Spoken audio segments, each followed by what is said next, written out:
மோடி அரசு பலவீனமாக இருப்பதால் வரும் ஆகஸ்ட் மாதம் ஆட்சி கவிழும் என்று ராஷ்டிரிய ஜனதா தளம் தலைவர் லாலு பிரசாத் யாதவ் தெரிவித்துள்ளார்.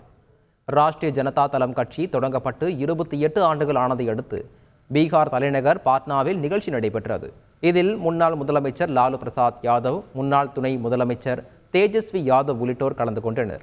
தொண்டர்கள் மத்தியில் பேசிய லாலு பிரசாத் யாதவ், மத்தியில் மோடி தலைமையிலான அரசு மிகவும் பலவீனமாக இருப்பதாக தெரிவித்தார். இதனால் வரும் ஆகஸ்ட் மாதம் மோடி அரசு கவிழும் என்ற அவர், எந்த நேரமும் தேர்தல் வரும் என்பதால் அதற்கு கட்சியினர் தயார் நிலையில் இருக்க வேண்டும் என அறிவுறுத்தினார். மக்களவைத் தேர்தலில் வாக்கு சதவீதம் அதிகரித்துள்ளதாக கூறிய லாலு பிரசாத் யாதவ், சித்தாந்தத்தில் சமரசம் செய்து கொண்டதில்லை என்றார். உத்தரப்பிரதேச மாநிலம் ஹத்ராஸ் மாவட்டம் புல்ராய் கிராமத்தில் நடைபெற்ற போலே பாபா சாமியாரின் சொற்பொழிவு நிகழ்ச்சியில் ஏற்பட்ட கூட்ட நெரிசலில் சிக்கி 121 பேர் உயிரிழந்த சம்பவம் நாடு முழுவதும் பெரும் அதிர்ச்சியை ஏற்படுத்தியது. இந்நிலையில் பக்தர்கள் யாருமின்றி வெறிச்சோடி காட்சியளிக்கும் போலே பாபா சாமியார் ஆசிரமத்தின் ட்ரோன் காட்சியை பார்ப்போம். T20 உலகக்கோப்பையை வென்ற இந்திய கிரிக்கெட் அணிக்கு மகாராஷ்டிரா முதல்வர் ஏக்நாத் ஷிண்டே ரூபாய் 11 கோடி பரிசு அறிவித்துள்ளார்.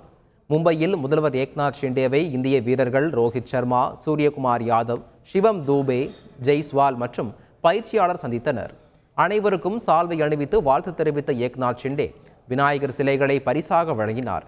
பின்னர் இந்திய கிரிக்கெட் அணிக்கு 11 கோடி ரூபாய் பரிசு வழங்கப்படும் என அறிவித்தார்.